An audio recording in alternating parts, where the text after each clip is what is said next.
Good morning, everybody. Well, it's that time of year right here in Atlanta. The temperatures are dropping a little bit and it's time for pumpkin patches and dressing up for Halloween. And so I was thinking, Tara, why a scarecrow might get an award? Do You tell. think about it. They don't do too much, but why would they get an award? They're outstanding in their field. Oh, I think that's a winner. I love it. Outstanding.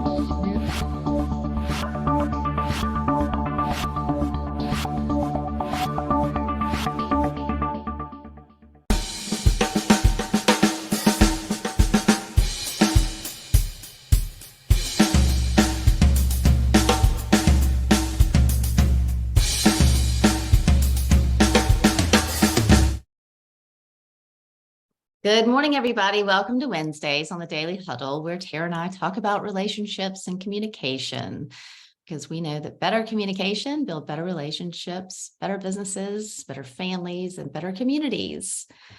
And before we get started with our questions today, I'm going to ask a few questions, lots of questions. I want to start with Sorrel.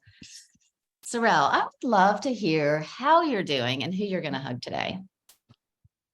Hello, Kathryn. Good morning. Good morning.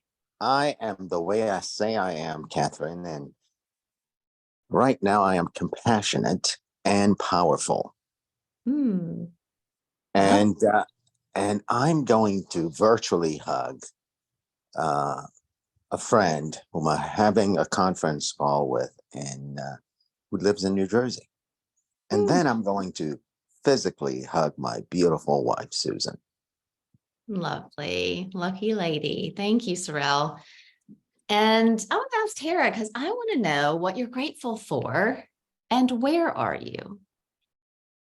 What am I grateful for? Oh, there's so many options right now, but I think right now I'm feeling friendship. Yeah, grateful for friendship. And where am I? I am right here, all in with all of you. Nice. And I am grateful that you are. And the last question I'm going to ask is to Tom Montgomery. Tom, what time is it? Well, Kathryn, the time is now. No better time. And it's also a good time to crow about that joke you just made on the scarecrow, but thank you. He always has a comeback, always. Thank you, Tom.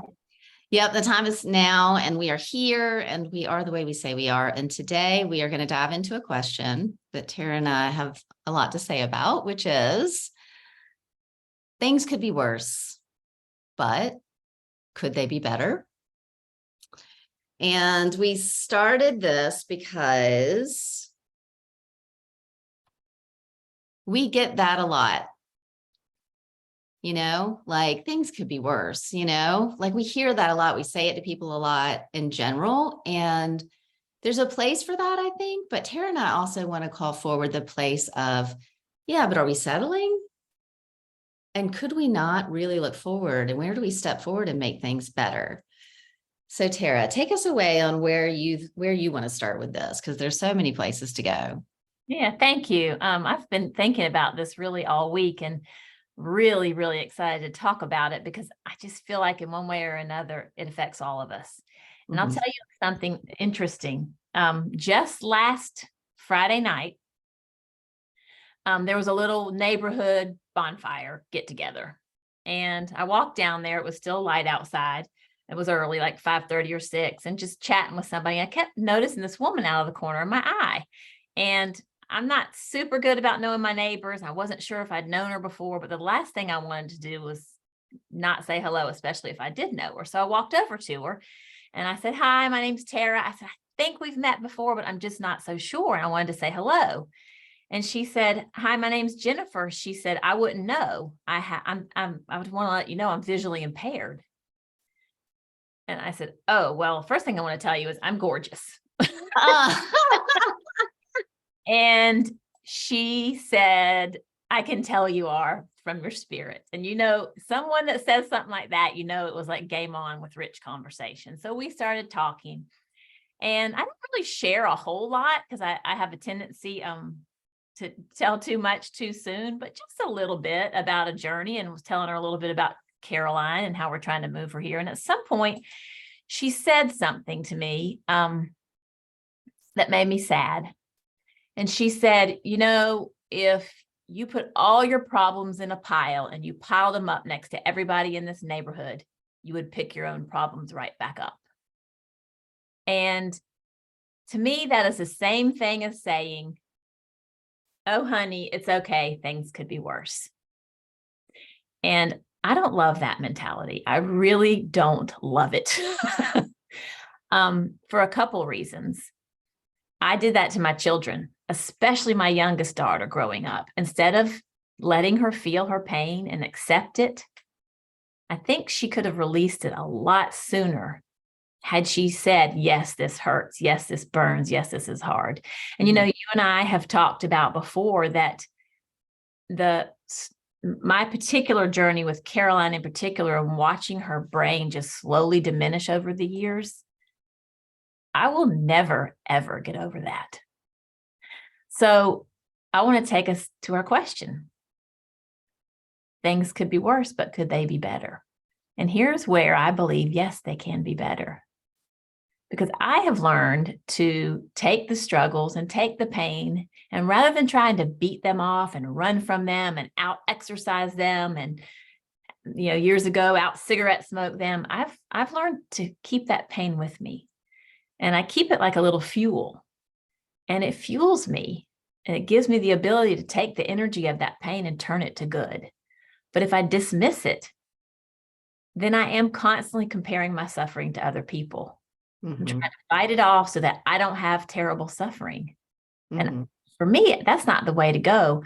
Things can be better. And the way I believe they can be better is by changing the way that we're responding to tough times. I love that you're saying that. And I do want to offer a slightly different perspective, which is that I think there's a time and a place for everything. And, you know, I think there is a time to say things could be worse, and use that as a way to shift our perspective. Because let's say I get really wound up about, I don't know, a situation at work, and it is eating me. I mean, it's just eating at me. It's consuming all of my thoughts, you know, day in and day out. It's affecting my mood. That would be a time for me to stop and say, wait a minute, how big of a deal is this? Because our minds can take over. Things really actually could be worse, and to look around and to use it as an opportunity to see, what am I grateful for? And is this really what my mind is making it up to be? You know, so it's not diminishing the pain. It's accepting that, sure, yeah, it's not great, but it's to your point. Here's how I'm going to change how I'm responding to it. I love that. Yeah, I guess, you know, I think we do have a little bit of a different perspective on this. And I think that's something for every person listening to explore. It takes me back, and I've shared this with you before, to early on in the years when, you know, Caroline was just crashing down and my whole life felt like it was turning upside down. I was going through a divorce. Good friends would say, oh, you know, I'm worried about my daughter. I don't think she's doing very well in golf. And then they would say, oh, I mean, compared to what you're facing, I don't even have a right to bring this out. And to me, that's comparative suffering that is not helpful to anyone. Number one, and we're here to talk about the depth of relationships. Someone doesn't feel open to share their pain with you because they think yours is worse. That's not a true relationship. Yeah, it's not authentic. I would agree with that. Yeah. I think for me, it's a spectrum. And in any situation, it's what's useful for me now. Because just as I get real comfortable with saying, oh, it could be worse, that's probably when I need to come back over here and start to go and, you know, more to your camp and say, okay, actually, this really does suck. I'm going to feel it. You know, it's sort of using complacency as a guide.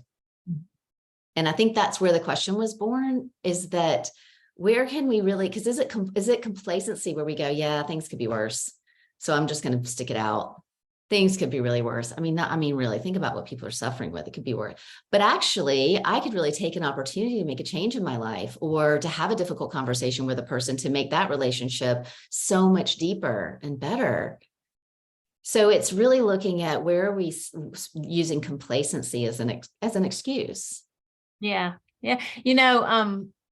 This reminds me of the flip side of the conversation where I really can see your point too about sometimes it is good to compare.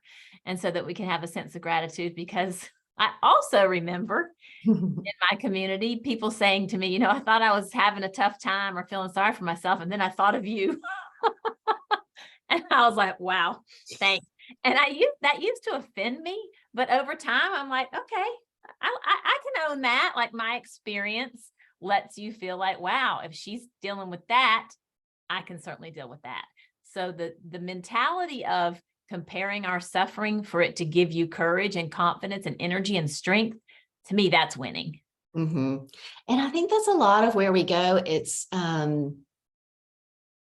again, our minds do their thing, and left to their own devices, I believe they will not do good things. They will go with the same pattern. They'll do the same things we've always done. They have neural pathways and they just keep following those same neural pathways. So what are ways in which we can explore in this moment and find a creative way to do whatever it is you're wanting to do? I mean, we always talk about, we're both self-development junkies. And so we want to better our life and be better and have better relationships and better communication. So I think that's where it was born from. The question was, yeah, it could be worse, so I don't have to do anything about it. It's like, no, could it be better? And is there something that you could do to make that better? Because let's say I'm having a difficult, like a tricky time with like a family member, a relationship. And it's not really impacting my daily life so much. I don't have to do anything about that. I can ride that out until Christmas when I see that person, or I could hold myself accountable. I think that's the hardest thing, is holding ourselves accountable to our own value system and our own standards to be able to like step in, that's the tricky part, when you don't have to. That's really a great perspective, because that puts us in the driver's seat. Like, I always find myself frustrated with the comment, there's nothing I can do about it. And sometimes that's the case. It's like the serenity prayer, give me the wisdom to know the difference between the things I can and cannot control. And I know I didn't quote that perfectly, but if there's something that you can change to make your experience better on this earth, go after it. I had a conversation with my daughter, my son's girlfriend, over the weekend as well. And we text, and she's a translator because she's from Venezuela. And she was talking about not having the courage or the energy to learn the English language, yet she knows how much it would change her life. And that's an area where she does have the ability to change her life. And you know what it came down to, Kathryn? She said, for me to learn English, I'm going to have to sacrifice time with my daughter and work and all that I do for my family. She sends money home to her family. I'm going to have to sacrifice. Something's got to give for me to learn English. And she said, I feel selfish. Like, I feel like that would be selfish. And I reminded her that when we take good care of ourselves, it is for the people that we love. Making those changes, it's not just for you, it's for who you be, in your words, for the people that you love and how we show up for them. That's what matters. We don't want to keep it to ourselves in my little yoga hut. It's so I can share it out with people like you. Yes, exactly. Well, gosh, and I was thinking if she learned English, it might give her a different job opportunity, make more money, then go send more money back home. It's like, we just really don't know what's on the other side. And that's sort of what I mean, is what our mind makes up about things that may or may not be true. So we really do have to check those out. And it also, I keep thinking about how, how do we use this? How do we use this? Do we never say things could be worse? Do we always say, yeah, but they could be better? No, it's more like, how do we get in the moment with either the people that we love who are confiding in us, or get really honest with ourselves and be in relationship with ourselves and say, what's needed right now for me to be my best self? Do I need to hang out with this pain for a minute and call somebody and be like, I'm really struggling? Or do I need to call a friend, AKA you, and say, I need to kick in the butt. Like, I need to get out of this and I don't quite know how. So can you help me? I think that yeah, every situation maybe takes a little different contemplation, you know? Mm-hmm. Yeah. We Yeah. don't want to minimize our ability to have empathy, but we also need to give empathy to ourselves when it makes sense, right? Mm-hmm. Well, and I think it's about being in deep relationship with others, but also about being in deep relationship with ourselves. Knowing ourselves. This came up on one of our recent podcasts was, know thyself. Mhm. What is it that I need? And if I'm choosing complacency and I don't want to move from this, that's okay. It's a choice, but if I really want to be my best self today, what is it that I need? And I think being mindful with the language we use with others, as you always say. Yeah. Yeah. I love that. It's awesome. I do have a little piece on what we're talking about, this comparative suffering, that I would love to share. Mhm. And then let's hear what other folks have to say. Let me see. Let me pull this up. Watch me not be able to do it now. Hang on a second. Here it is. This is from none other than Brene Brown, and she talks a lot about comparative suffering. And I just thought this little excerpt was interesting, that someone summarized some of her work. People have a tendency to compare their suffering with others. We deny or permit ourselves to feel pain or fear based on how our problems measure up to others. This is comparative suffering. We do this because we buy into the myth that empathy is finite. We reserve our empathy for those we think deserve it more, even at our own expense. Brene believes that empathy is infinite. We have enough empathy for the suffering of others without having to deny our own right to be sad or afraid. Empathy multiplies the more we use our empathy. When we are empathetic to our own experiences, we become empathetic to others. If we deny ourselves empathy, we instead breed feelings of shame. We become ashamed of our feelings. We try to shut down our emotions because we think that other people have it so much worse. This breaks our connection with others, so we become too wrapped up in our shame that we actually stop focusing on others. I really like that because I think it wraps up what we're talking about, which is at times we have to offer ourselves the chance to feel our pain, even if it's way worse, way less than yours. We still have to work through that pain, and we have to get up and see what we can do about it. I think both are the answers to things could be better, right? Mm-hmm. Yeah, it reminds me of those you said would say things like, well, my daughter's suffering in golf, but yours is way worse. Mm-hmm. That's not empathy. That's not connection. It's using it as an excuse to not be present or transparent or authentic. You know what I mean? So I think it's, again, looking at what's the motivation behind, what's the intention behind, and why am I choosing to hang out with the pain, or why am I choosing to move on from it? And if that intention is born from wanting to be your best self, then, there's nothing wrong with that, I don't think. Absolutely. Absolutely. I think we have a comment. I think that's Cece with their hand up. Good morning. It is Cece. Thank you so much for the conversation, because sharing is like a form of showing care towards someone else. It's really being really generous. And I know a lot about neurological issues because I have it too. And I went decades with it undiagnosed, and I was ashamed to tell anybody. You could see it and hear it, but I was afraid to speak up. And now I am speaking up and advocating, not just on behalf of myself, but for others. And that is one of the reasons why I put my hand up to run as city council in the city in which I am. And looks like I'm going to win, and God is going to allow me to make a difference with the shame that I initially had, and I'm turning it into a treasure. So it's a process of me getting out, sharing the experience, and helping other people along the way. There's no guilt or shame with that. So thank you so much for the conversation, and I pass. Thank you, Cece.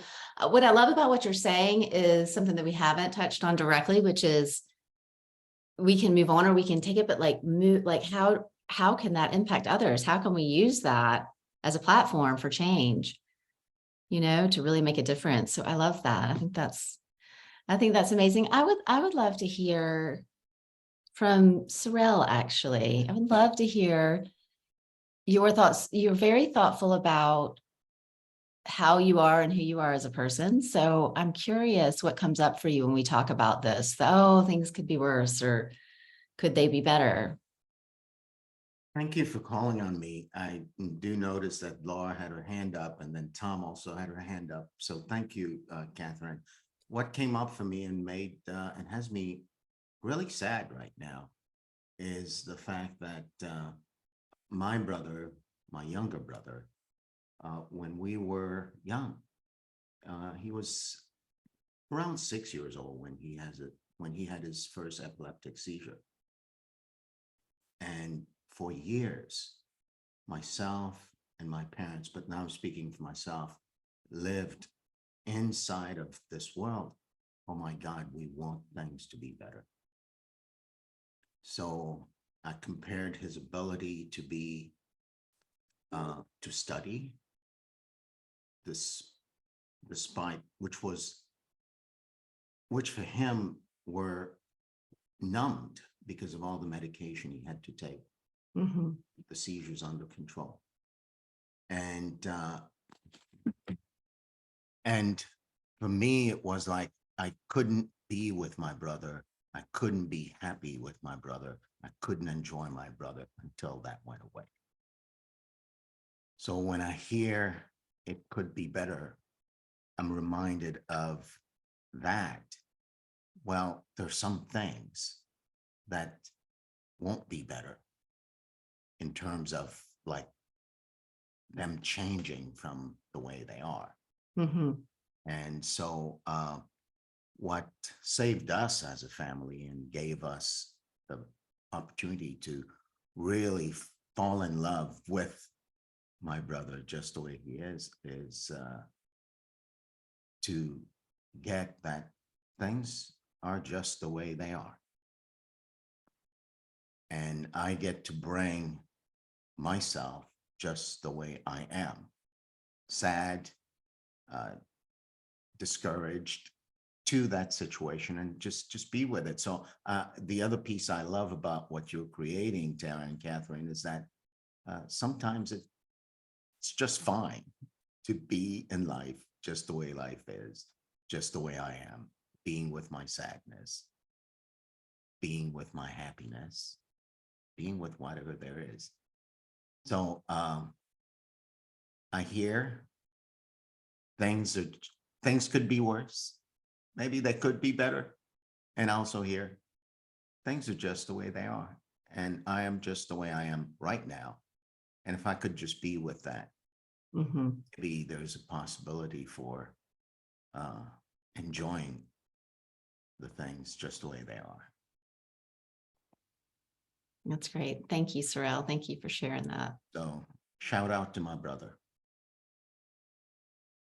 What's his name? His name is Franz. Franz. Yeah. Thanks, Sorel. Tom, you have your hand up, and then we'll go to Laura. Well, thank you.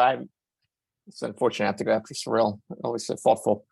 Tara and Kathryn, as you're talking about this question, I just, to tell you how it's landing for me, my initial reaction was to go to that concept of mindset. And you've had some episodes on mindset, and that almost that reflexive reaction of, okay, well, then I need to shift myself out of this negativity. But Kathryn, you were making good points on, well, hold on, be with the negative, explore it, and then consider your intention.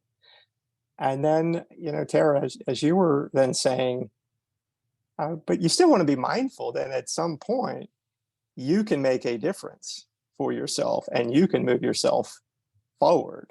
So it's a great question, which you all have today.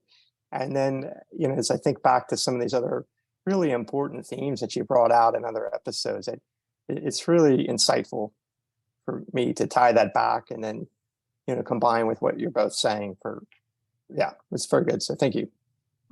Thanks, Tom. I'm glad you are finding some kind of solace in it. I guess I feel probably more conflicted than when I showed up here this morning, because there's so many different perspectives to this. So I do want to hear what Laura has to say, and then I'll share why I feel so conflicted. Thank you. Good morning, everyone. Thank you for this conversation this morning.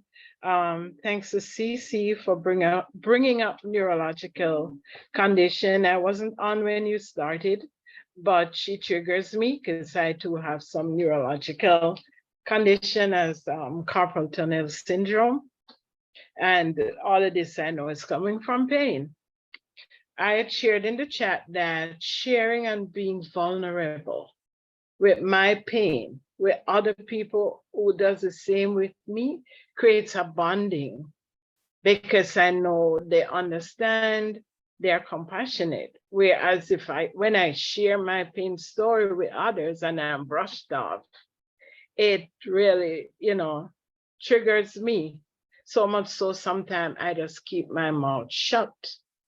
And as a person who was brought up or raised by people who experience PTSD, I mean, I know pain is real, but one thing I can say I uncovered is courage, because I had to push through whatever I had to do through the pain, no matter what.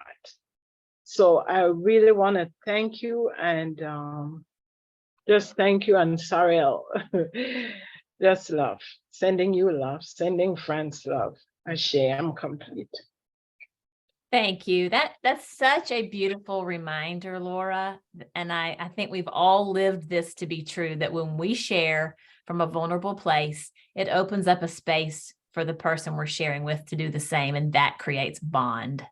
It completely does. So I love the reminder of that. I used to hesitate to share because I didn't want pity, but empathy and pity are different. And empathy is a beautiful way to connect with people. I mentioned feeling a little conflicted, and you helped me to feel conflicted with your what you put in the chat. And I'll tell you what that is, because many people have said to me what Sorrel was suggesting and what you put into writing. And you wrote, I'm just going to pull it up real quick. Where are you? Of course, now I can. Oh, Franz is perfect, whole, and complete. And the only way that I can swallow that is that Franz and Caroline and Michael and anyone else who needs our help, they are perfect and whole and complete in this moment. Okay. I can say that out loud, but I cannot say that about my own daughter without saying in this moment. And the reason for that is I can never stop fighting for better for her. And when I do, I'm a terrible version of myself. Kathryn knows it. I have to continue to fight and still accept that she's perfectly whole in this moment. And that's the best way I can really manage what all you all are sharing. Thank you. Thank you. Thank you. Kathryn, do you have any last words of love and wisdom before I close us out? It's just such a good conversation to be in, and I just so appreciate everybody's perspective and sharing, because it helps to see all the different ways in which we can be and the ways in which we can help each other, really. Thank you. I'm going to finish us with our 7 tenets, and we typically start with love. And I usually say love, lead with love, give of love, but I would like to say this moment, I am feeling that I'm receiving love. And we have to remember that part of it too. So receive love today. How about that? And then absolutely give with a generous spirit. It will come back to you, no doubt about that. And then throw your head back, let yourself laugh with all your might, and take time to take care of yourself. That means get your sleep, reduce your stress, eat more plants, and take care of that body by moving it each and every day. We love you all, and we'll see you next time on the Daily Huddle. Love you all. Thank you. All right, thank you. Thank you for all those beautiful comments, y'all. I think it's all Thank you, everyone.